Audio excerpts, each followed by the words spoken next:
Hello, so today I will be presenting my laryngeal model. It is obvious that I have not taken an art class in the past decade, but for presentation purposes it will do. So let's start at the bottom. The bottom of this model is the trachea.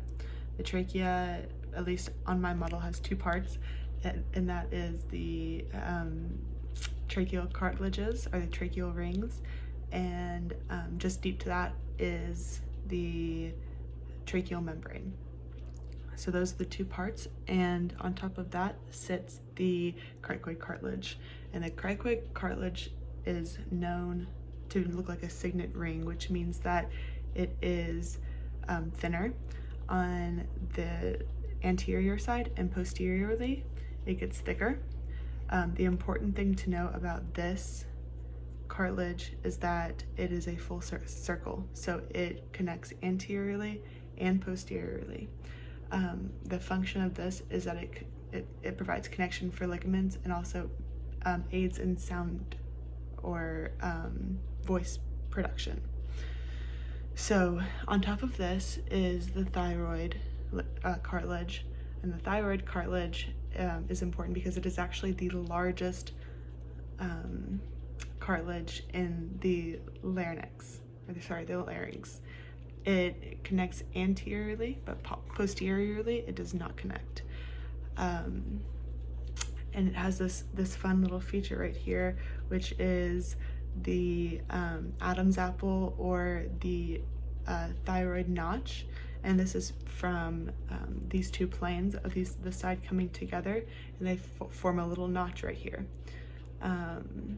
Most people call it an Adam's apple, but its function is actually protection and support for the vocal folds, vocal cords. So sitting on top of this, or more attached to this, is the thyrohyoid ligament, which is masterfully named. It's the easiest to remember, so that's wonderful. And it actually attaches the thyroid to the hyoid bone.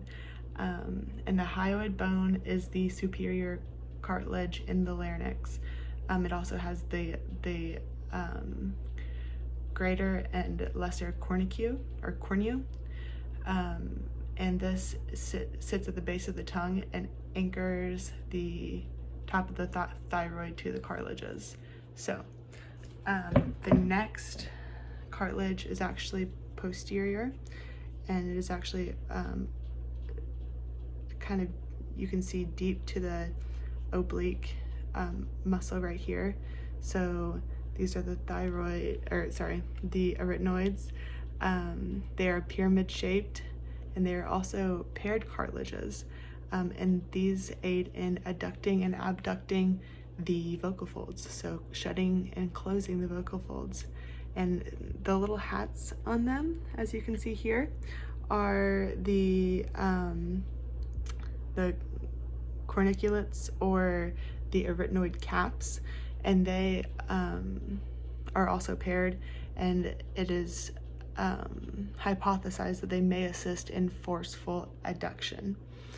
And you can see actually our last cartilage also from this angle, and that is the epiglottis.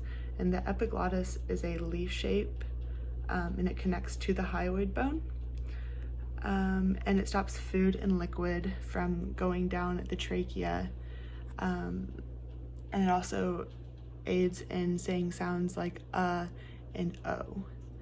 So those are the cartilages that we are going to go over today. And then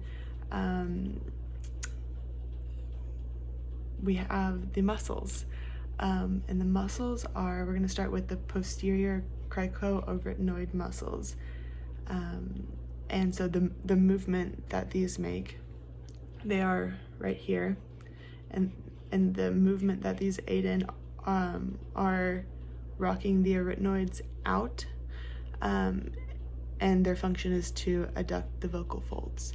The lateral, right here, these also are yellow. The lateral cricoarytenoid muscles rotate the arytenoids. It also aids in adducting the vocal folds and increasing medial compression. So those are two of them. The next two that we're going to go over are the, if I'm reading, I need to read these names. So the interarytenoid muscles. So those are the transverse and oblique muscles. So the transverse muscles are these outside muscles right here that kind of cross over, and these aid in adducting vocal folds. And then this one, the oblique muscle right here, is it narrows the laryngeal, the laryngeal inlet, and assists in adduction. So this one is these two assist in abduction. So the opening, and the oblique assists in adduction, which is the closing. The next two are the thyroarytenoid muscles. So actually there is, if you look inside of here, there's the right? The inner one, the most inner ones are the thyrovocalis muscles, and these tense the vocal folds. And then the blue ones on the outer sides are the thyromuscularis muscles, and they aid in relaxing the vocal folds.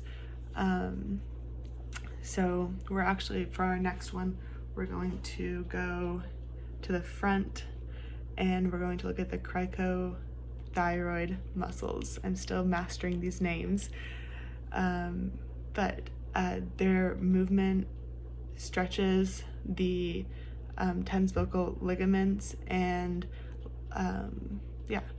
lengthens and stretches the vocal cords, and that's what it aids in.